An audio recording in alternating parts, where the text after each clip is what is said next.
gammachuu kan keessi achi si ana yeroon ulfina kee galchuu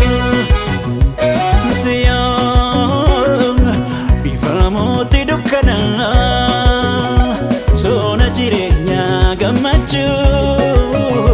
kan keessi achi si ana yeroon ulfina kee galchuu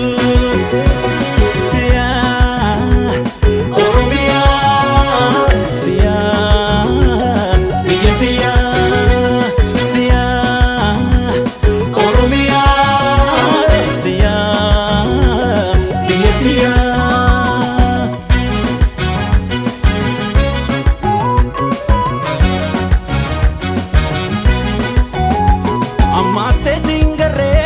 arjoma ke malesa jo arjan ka kameti rukdada ko esa chi badada kufa godo